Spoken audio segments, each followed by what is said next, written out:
today. Pat Robertson's latest interview with Donald Trump. The questions you've been waiting to hear. Do you expect to have women in your cabinet? And the GOP nominees' answers. Oh, absolutely, without question. Plus, it's America's #1 killer. And when you have a blockage at that site, you usually die. And it's coming for you. These are signs that often precede heart attacks. Top cardiologists reveal how to protect your heart before it's too late. Heart disease is not a death sentence.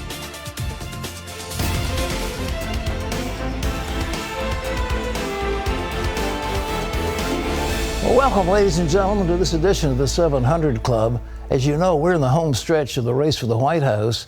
Donald Trump and Hillary Clinton are hitting the key swing states like Ohio, Florida, and Pennsylvania. But Trump spoke to a crowd of thousands here in Virginia at Regent University, and then he sat down with me for an interview. Wonderful. Can't wait to hear more about that. But he talked about the importance of religious freedom, what he would do in his first 100 days as president. Gary Lane has the story. Mr. Donald J. Trump. Fresh from Gettysburg, Pennsylvania, Trump arrived at the Regent University campus to an enthusiastic crowd of more than 10,000. Trump thanked the crowd and praised the university. And what a job Pat has done. Regent University, what a great place. He then explained his contract with the American voter, a plan for his first 100 days as president. At the very top of the list is one of the most important promises of all. If I'm elected president, we are going to drain the swamp in Washington, D.C. Through ethics reform and term limits, says Trump.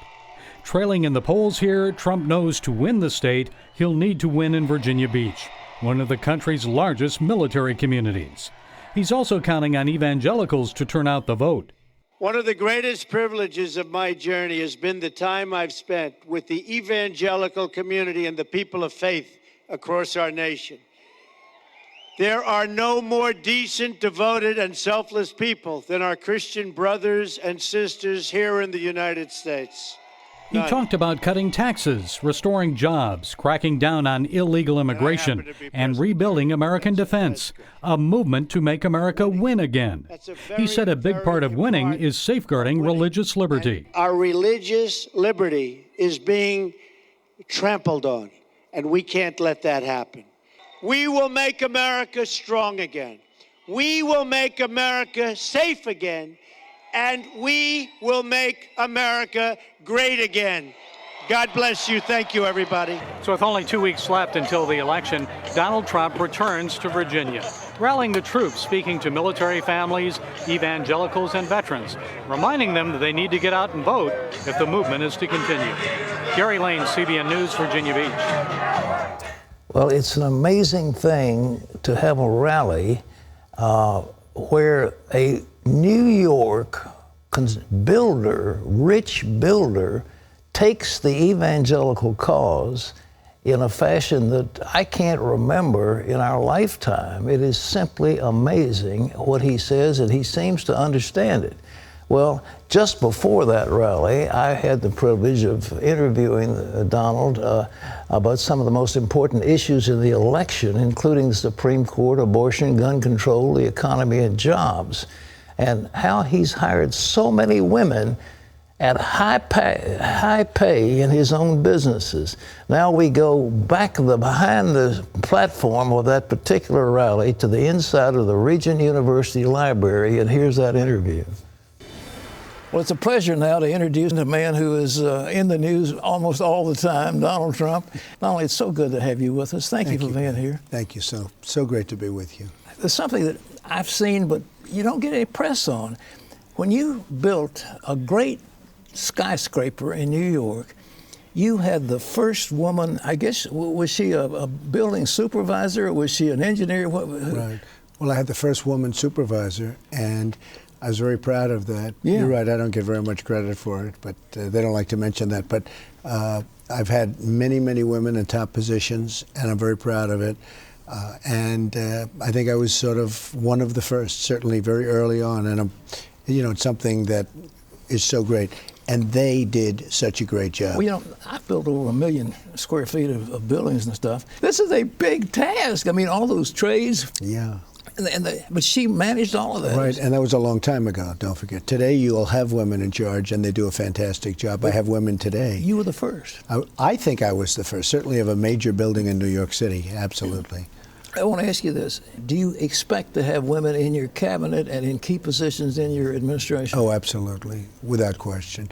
You know, I probably have 50%, maybe even more than that right now, in executive positions at the Trump Organization, and we're a very big company, very, very successful, and they do a fantastic job.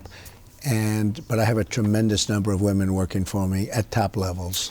They talk about, you know, it's interesting, the Clinton Foundation, I understand there's a disparity in pay between women and men. You're going to make sure that women get paid for equal work with men. You're going to not be any question in the federal government that there's equality, right? Well, I do that, and frankly, I have the opposite problem. Sometimes I have women being paid more than men. I have a problem with the men where they're saying the women are making more money than we are. So yeah, it just works out well, and they have been so incredible. So what do you look for when you pick of. Employees? What qualifications? I look for energy. I look for honesty. Mm-hmm. You know about honesty. Sure. I look for, but you know they need that energy. Without energy, it just doesn't seem to work to me. Yeah. I just see that you need that drive, whatever it is. You certainly need knowledge. I love education when you can get it, but I've had people without great education that have done a great job also. But and I think there's a certain instinct that some people have, you know, where you have that ability, whether it's business where I'm involved or hitting a baseball or playing sports. You know, there are some people just with a certain ability. If you can find that person, it's a very special thing. You did a program, Apprentice. One of your famous lines was, "You're fired." You know, I think it's important in business to hire the best people and train them well, but also when people aren't cutting it, you do them a favor to let them go. That's true. It's so true. Oftentimes they won't do a good job because they don't like what they're doing or they don't have the aptitude or ability. And honestly, they never love when you let them go. You understand that. Mm-hmm. It's funny. I've had people with me for 10 years and I paid them well and everything else. And you can fire them easily, meaning nice and easy, or a little bit rougher, or even quite rough. Mm-hmm. It doesn't matter. They wake up the next morning, they've been fired. And generally speaking, they're not too happy. In other words, they'll see, you'll mention the name Trump or whatever, perhaps in your case, Pat, but they'll mention the name and they'll say, oh, he fired me, because you're still known to them for firing them. So it's sort of an interesting thing. But oftentimes when somebody's not doing the job, the best thing you can do, not only for yourself, but for them, is to tell them to go find something they like more. Well, in the Veterans Administration, they didn't serve the needs of veterans, and yet a lot of those guys got bonuses. Right. It's terrible. That's a crime. One of the worst run enterprises. You take a look. What's happening with the veterans is so sad. And we're working with the veterans very closely. We have tremendous veteran support. I don't know if you know, even the polls are showing us, you know, way, way, way ahead with the veterans. We're going to work with the veterans. You wouldn't hesitate, though. I mean, if those people are not serving the veterans, if they've been cheating and lying, to fire them. Can you do that under civil service rules? Or well, in Phoenix, the answer is, in theory, you can't, but I do it anyway. In Phoenix, they have people who got caught stealing, and they couldn't fire them. Okay? They're going through a process right now. So I think it's terrible. Look, the rules have to be changed. The whole government is changed, becomes so bureaucratic. But there's a good example. The Veterans Administration is so poorly run. Yeah. Well, and with us, it'll change. We've got to change the civil service laws in some fashion so that you reward ability and punish insufficient activity, you know. But that'll happen, Pat. That'll happen. I might say I was reading an article in the Wall Street Journal.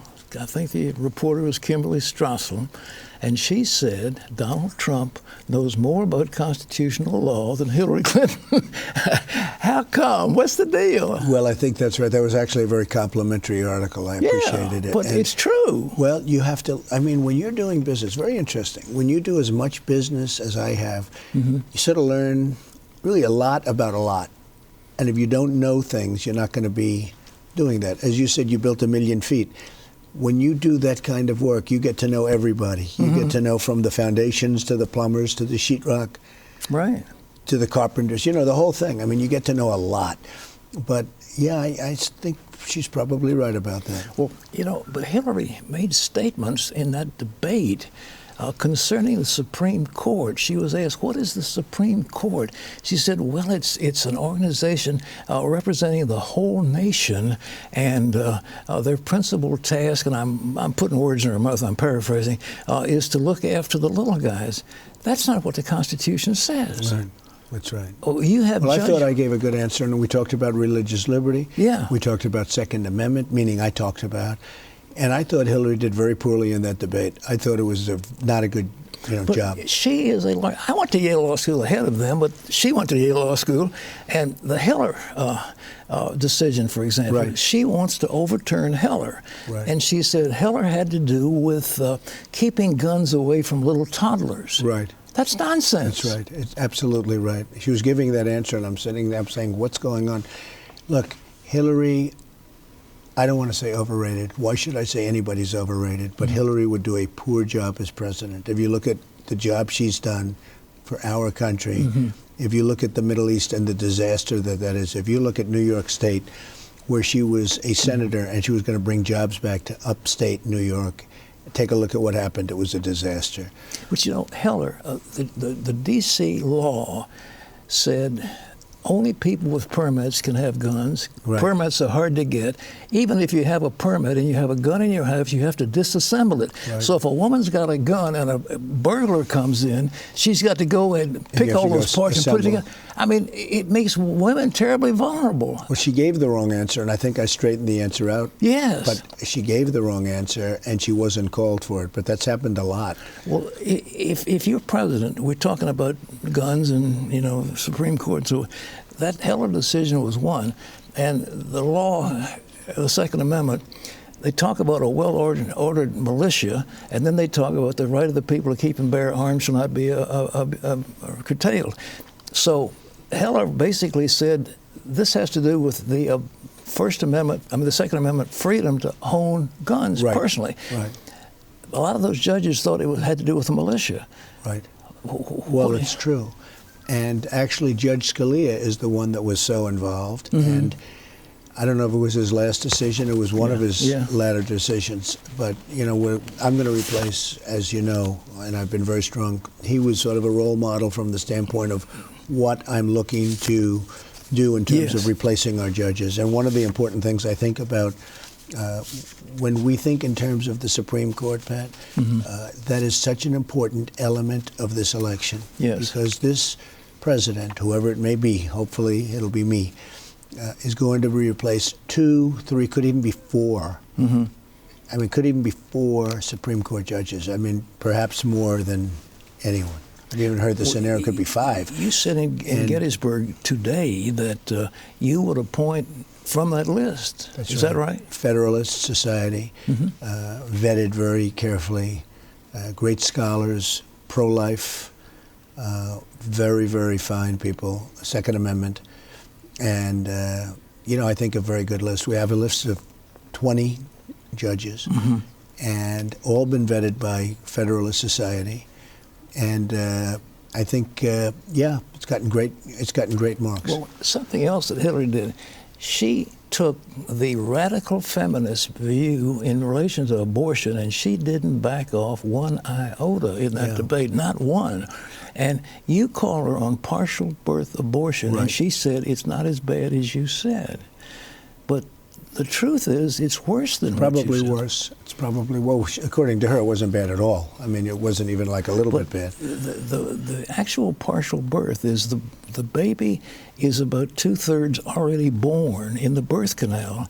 The doctor turns it around to get its head, punches the back of its skull, and then evacuates the brain. It is the most barbaric thing. And to defend that and say that's a woman's right?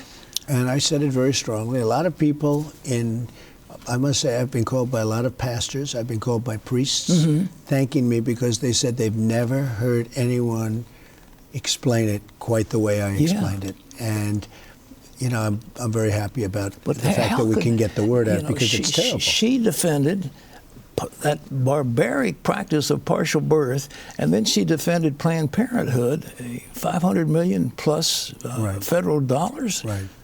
It's terrible. Well, according to the rules of Hillary, you can take the baby at 9 months, and you can imagine what you have to do to that baby to get it out. And you can take that baby at 9 months, and you can abort. And a day prior to birth, you could take the baby. And I said it's unacceptable. Well, and that's a lot of people agreed with me. infanticide. A lot of people, even on the other side of that issue, agreed with me on that. Well, I think the majority of people now, at least fetal viability, beyond that, the majority of women do not stand for abortion on demand. Up to that point, they say, well, I'm pro-choice. You have said you're pro-life. You're unashamedly pro-life. Yeah, I'm pro-life, and I'll tell you, I see more and more people going that route, and you see it too. You know, when you talked about, as an example, other things where they become less and less popular or more popular. The whole pro-life movement is becoming more and more politically popular in terms of politically popular, which actually surprises people. Sure. And you're seeing it too, I think. But it's become more and more standard politically, and I think that's a great thing. You know, Hillary is playing to women. Are you seeing any shift of women toward you in relation to these issues? Because I would think that the average woman loves children. I have 14 grandchildren. I've got 9 great-grandchildren. I love those children. And to think that you'd want to slaughter those children, it must, the average woman is compassionate and loving. Well, I'll let you know on November 8th, the evening of November 8th, and we'll see. We'll see. But I think we did very well in the debate. We've gotten great marks. A lot of people said, most people said we won that debate pretty easily.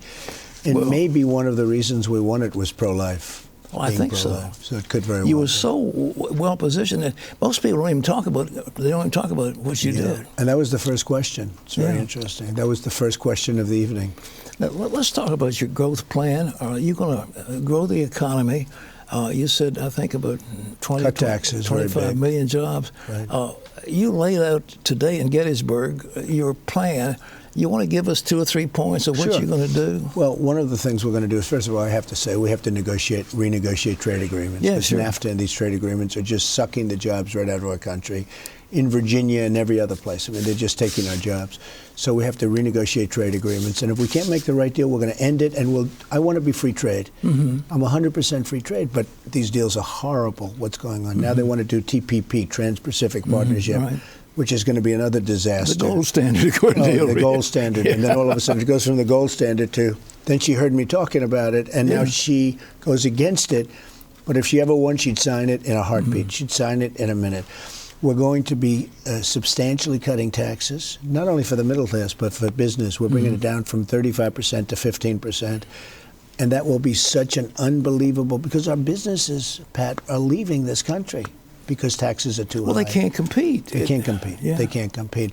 Massive regulation cutting, another problem. You know, one of the things that surprised me most in going around meeting big business owners, small business owners, if they had their choice between the tax cut and the regulation cut, they would take the regulation cut. That's how bad regulations are. Is it $500 billion drain on the economy? Oh, it's no much more than that. More than that? It is so massive, the amount of money that this country, not even, forget the money, the jobs, the businesses, that we lose because of regulation, and our businesses can't compete. Well, why do they keep, are they so opposed to this? It looks like it's common sense, huh? It's almost become an industry. Regulations become an industry. Oh, yes, absolutely. I mean, one of the things, Pat, we have anywhere from $3 to $5 trillion offshore outside of the country, and companies that we have here can't get the money back. They can't bring it back because of bureaucracy and because of the high tax. And it's billions and it's really trillions of dollars. It's probably at least 3, could be 5. American companies, they've got to pay federal tax, they've got to have a state tax, sometimes city tax, and all the other taxes that go along. Of course they can't compete. And on top of that, they have a big bureaucracy where even getting the paperwork done is almost impossible. Well, so we're going to free that Obama up. was actually, I understand he had about 2,600 regulations in the hopper that he's personally going to put in before he gets through his term. Is that correct? It's okay. He'll do it with the executive order, and I'll undo it with an executive order. It's the only good thing about his executive orders. You can undo them very rapidly. So your plan is, when you take office, you will undo those executive orders? Well, we have no choice. Look, whether it's on the border or regulation, we have no choice. We have to. The regulations are killing our businesses. Our businesses can't make it. They can't expand. You can't start new businesses today. It's very hard to start a new business because of regulation. So we're going to cut the regulations down very substantially. Look, you need them for safety, and you need them to a certain extent for the environment, to a great extent. Certainly. But we are so overregulated that our businesses can't compete. Well, I know I started an IPO that was rather successful, and right now Sarbanes-Oxley makes it so difficult that the average company wants to go to London or someplace besides New York. Very tough. New York has lost a lot of businesses because of that. We're losing it, and we're losing it rapidly. So it has to happen. In military matters, there's been proposed a no-fly zone over Aleppo and those beleaguered cities in Syria. Right. And I don't know if Hillary is for it or not. I think she said she may have been for it. I don't think she knows if she's for it or not. Yeah. Look, the whole thing with Syria is crazy. Syria wants to fight ISIS. Russia is now with Syria. Iran, which we made a powerful nation in a matter of moments. I mean, Iran was in big trouble with Kerry and Hillary. We made them. This Iran deal is one of the worst deals ever. So they're powerful. So they're now with Syria. We want to fight ISIS, but you're fighting ISIS, and you're fighting Syria, and you're fighting Russia, and you're fighting Iran. We have people, they don't know what they're doing. And then we go into Mosul and we tell them we're going to go attack Mosul. For 4 months we've been saying we're going to attack. So everybody in Mosul that we wanted, meaning the leaders of ISIS, have gone. Yeah. And you see what's going on. You see how badly that fight is going. They're using human shields. They're all dug in. What about the element of surprise where we go in and we do the job the right way? But we've been hearing about Mosul now for months that we're going to attack. And they've been plenty ready, and it's turning out to be a very tough deal. It's so sad the way our country's run. It's so sad the decisions we make. But there's a decision. If you want to go into Mosul, you don't tell people for 4 months. Now they're having a hard time, and they're really dug in. And the people that we wanted, the leaders of ISIS, are gone. Would you keep the same defense team in place, or do you find that you've got other people in mind? I think we'd put new people in, but look, I'm sure some of the generals are excellent. I have over 200 generals and admirals endorsing me. I'm sure some of the generals are excellent, but I think they have very poor leadership, and I think it's being run by Obama. There's no question. We've made some really serious matters. Apparently there was a great deal of deception. There have been so many lies. That Obamacare, if you like your doctor, you can keep him. If you like your health plan, you can. Total lies. And you mentioned in one of the debates, Gruber was laughing about the fact that he was lying with what he was doing. But there have been lies in regard to the Iran nuclear deal. One of his lies on everything having to do with Obama. How about Jonathan Gruber, the architect of Obamacare, was laughing at how stupid the American people are for agreeing to this, for doing this. And that was a year ago, 2 years ago, and now he's gone. Obamacare is a disaster. Rates are going up 60, 70, 80%. The deductibles are so high you can't use it. It's a terrible thing. And we're going to repeal it and replace it, by the way. One last question. I know you got to do a rally. There have been so many lies. Accepting national security, which is a totally different ballgame, would you make a pledge not to lie to the American people as president? Oh, I think it's a great pledge. And, it's a pledge that I would like to make. But I will say this. Maybe you just don't say anything. As an example, with Mosul, with the way they've handled it. Of course. Well, that's national defense. Maybe, and I know I understood and you said except for the national security, because you have to do sometimes what you have to do for the safety of our people and our nation. Sure. But no, you don't want to lie to the American people. Obama lied about Obamacare. In many ways he lied. Frankly, if he didn't lie, he could have never gotten it through because the Democrats went along because they actually believed him. They're very unhappy with it. Obamacare is falling of its own weight, but we're going to terminate it. We're going to repeal it and replace it. I appreciate so much you being here. Donald, thank you so much. Thank you very much, Pat. God bless you. Thank you. Thank you. Well, how about them apples? Yeah, it was, it's good when you hear him not in front of 10,000 people and not, at a podium. Look, he's a very likable guy, and he's very knowledgeable. You don't build a $10 billion enterprise in the middle of New York and be a total dummy. I mean, he knows what's going on, and that's why the people are saying. But in my lifetime, and I have been involved all the way back to Harry Truman, I've known presidents over and over, and I've worked and I ran as president, for president. I've never seen anyone that totally embraced the evangelical platform the way that platform in Gettysburg does. I mean, it's an amazing thing that we're seeing a man who's a New York financier, entrepreneur, builder, hotshot, come in this way. But anyhow, it was up close and personal, ladies and gentlemen. I appreciate the fact that the Trump organization actually rented space for Regent to have the rally. Yeah. Well, it was a perfect place, and the day was beautiful. Gorgeous. I mean, it was great. Over 10,000 people showed up. But anyhow, that was fun. Okay, fun interview. Yes. Well, coming up, are you at risk for a heart attack? Get the warning signs for America's #1 killer, because every second counts. All right. If you can get to the emergency room, we can open that artery and save your heart. Learn how to protect your heart. That's next on the 700 Club.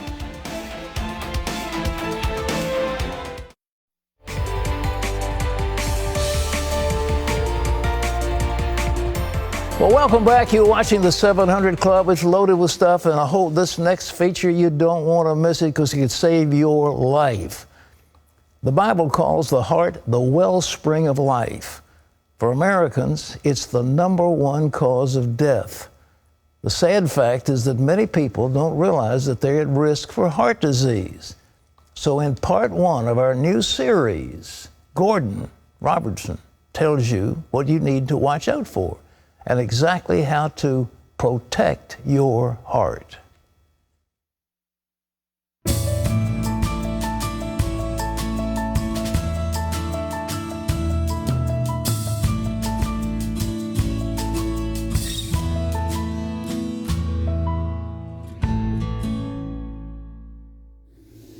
There's a killer on the prowl in the U.S. today.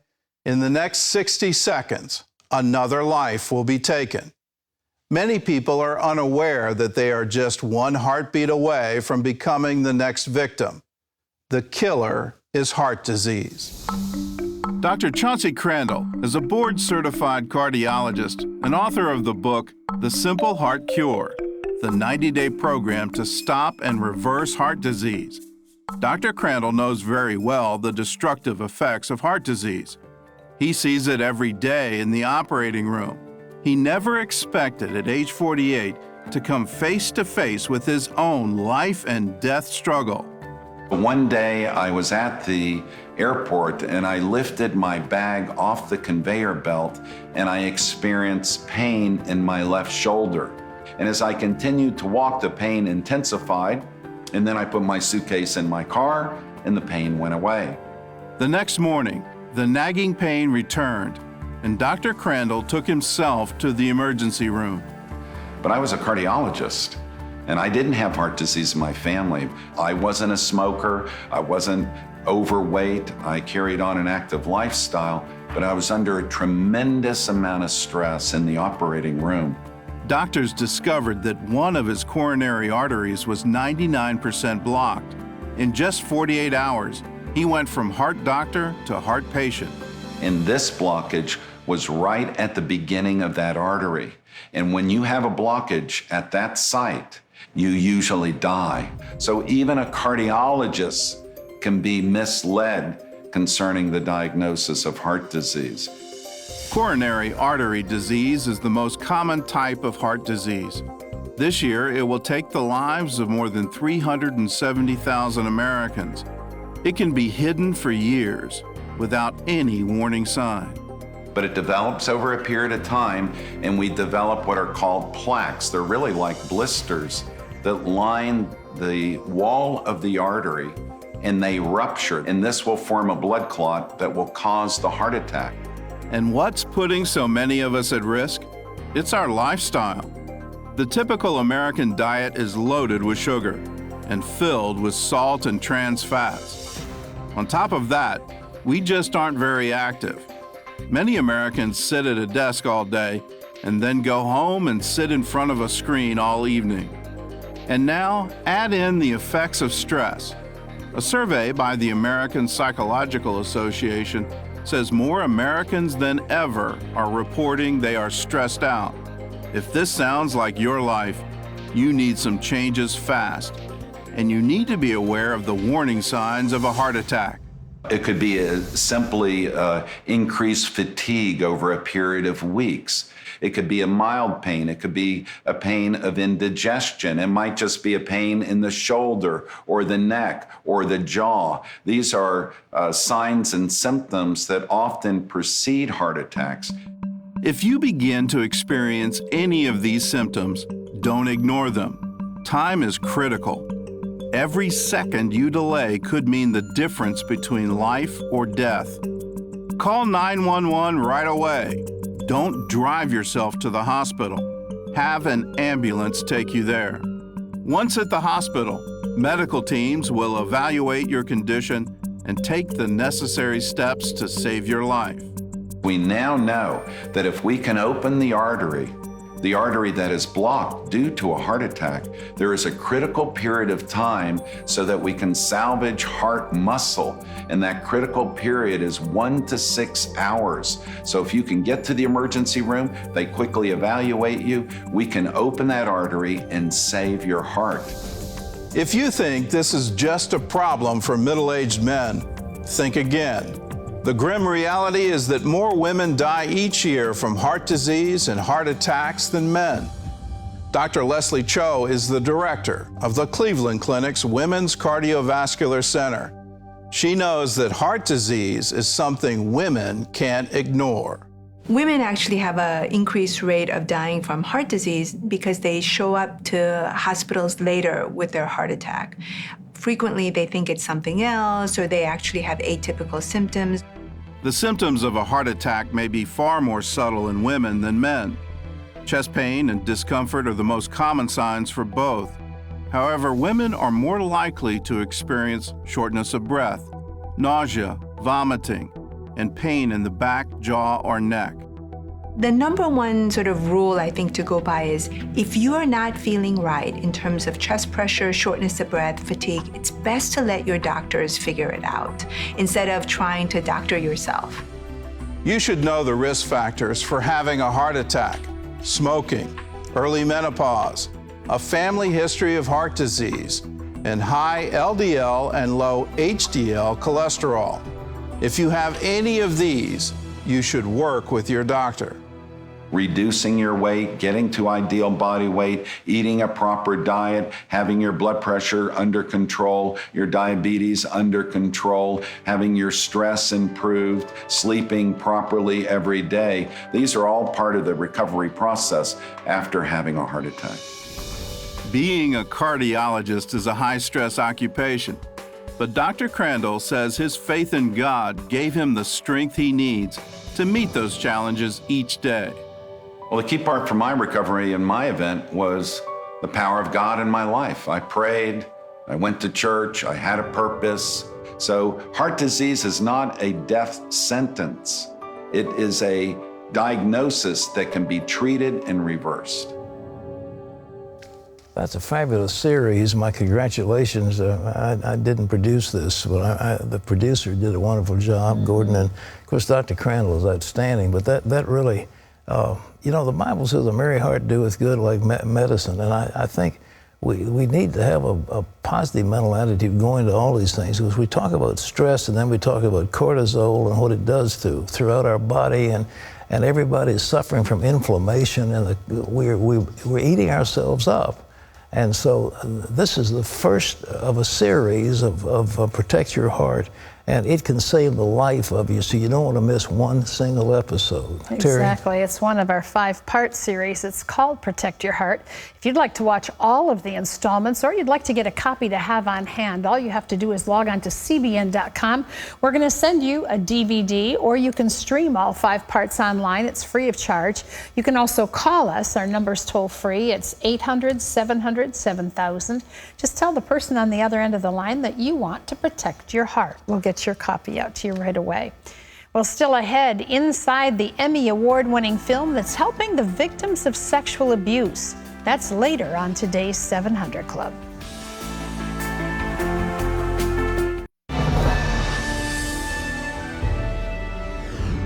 And hello, everyone. Welcome back to the 700 Club. Well, a showdown is looming in the nation of Venezuela between the Congress and Socialist President Nicolas Maduro. The Congress has declared that the government staged what they called a coup after a court friendly to the president blocked the recall campaign to remove him. Now, opposition lawmakers promised to put Maduro on trial, but that move is expected to fail since he has control of the courts. After years of socialist control, Venezuela faces severe shortages of pretty much everything, including food, along with the world's highest inflation. Polls there suggest up to 80% of voters want Maduro gone.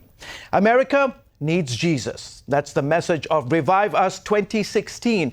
An encore presentation of last week's live event is hitting theaters tonight. Actor and producer Kirk Cameron is behind the project. Tens of thousands of Christians came together in unity last Tuesday to pray for America to be a nation of faith again.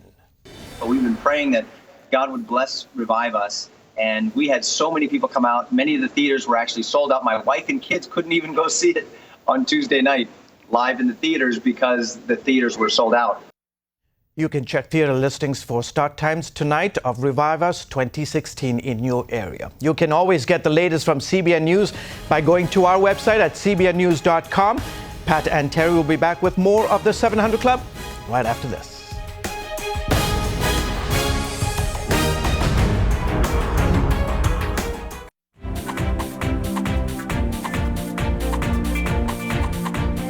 Every two minutes, someone is sexually assaulted in the United States, and many of these crimes go unreported. A new film called Be the Change addresses this epidemic, and it's starting the conversation on how to end it. I'm a freshman. I've been on this campus for 2 weeks, and I was sexually assaulted 6 days ago. And no one tells you where to go from there. Most people can't comprehend the trauma of sexual assault, but Rosemary Tribble understands. She survived a rape at gunpoint. Her Emmy Award-winning documentary, Be the Change, teaches students about the risks of sexual assault on campus and challenges universities to make campuses safe for everyone.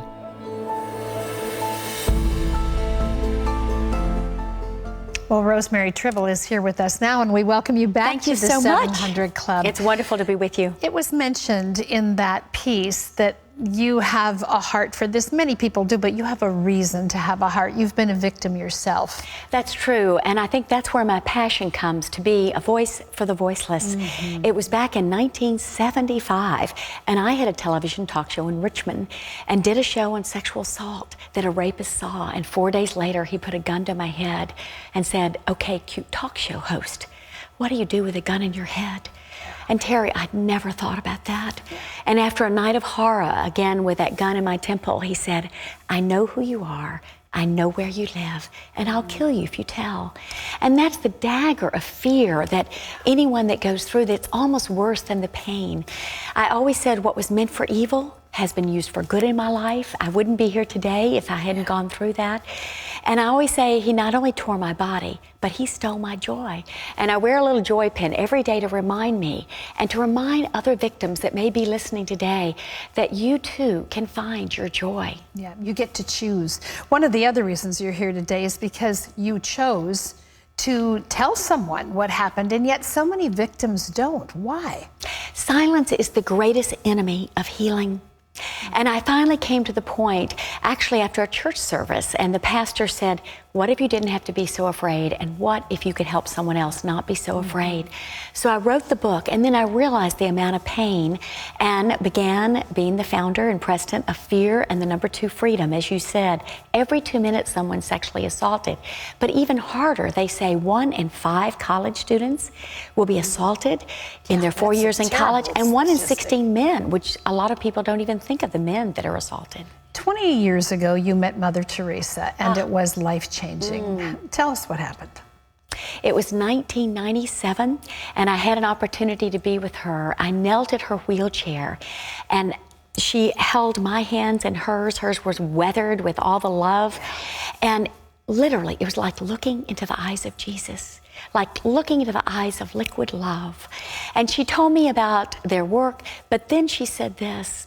I said, why do you do this, and how can you do this with so much pain?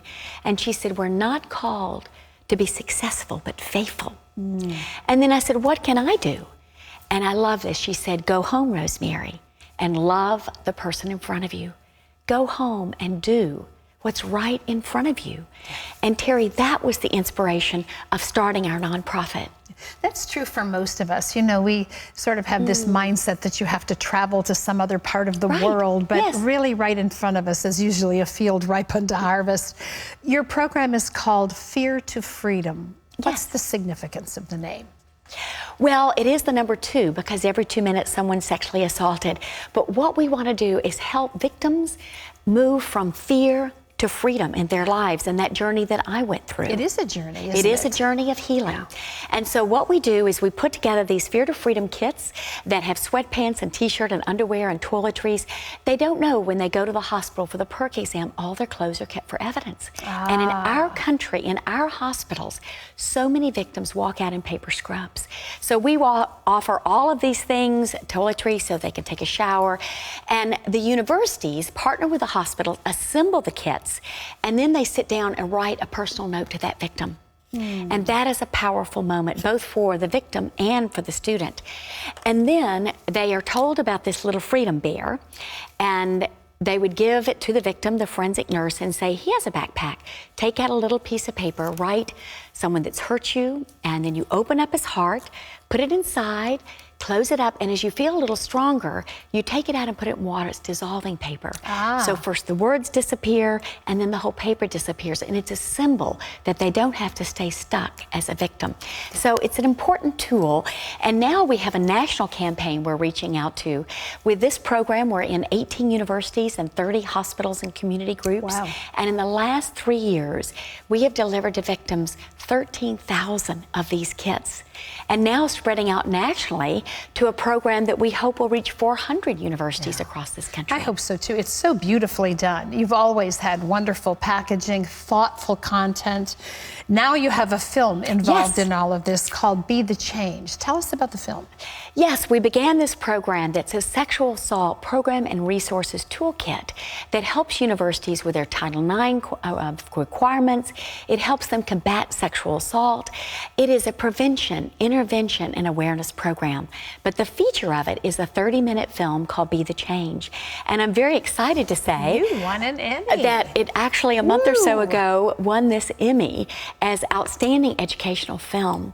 We really hope that those watching might talk to their universities about this program and see how the film could be used. It gives program for a university to consider for an entire year, because we need to talk about this issue not just once to freshman orientation, but to Greek life, to athletics, to staff and administration. And this film is the perfect 30 minutes.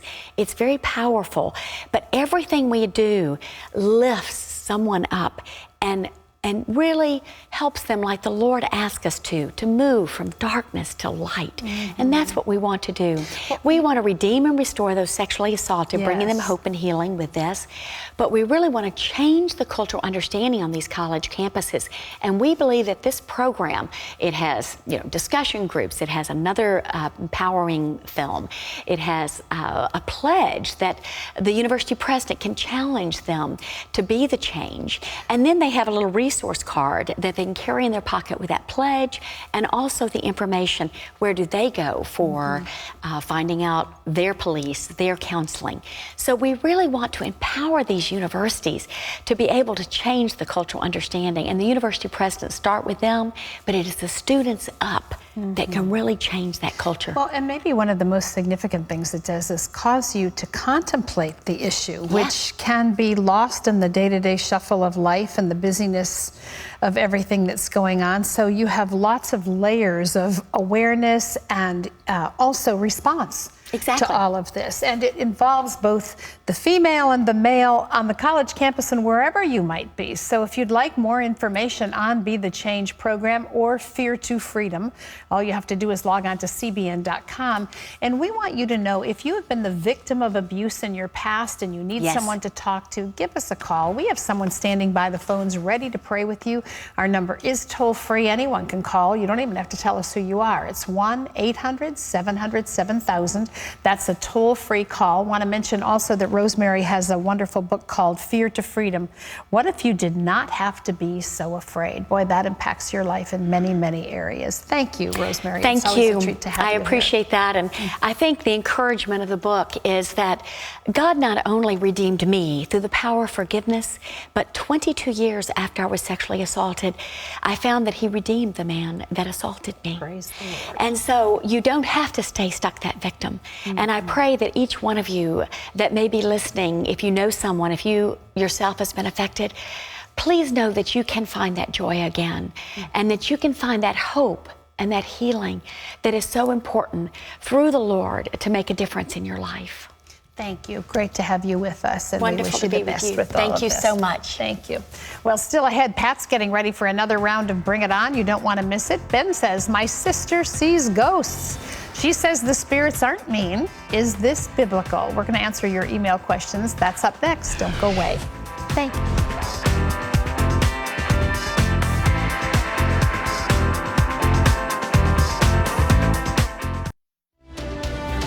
To see this week's most viewed stories, go to cbn.com.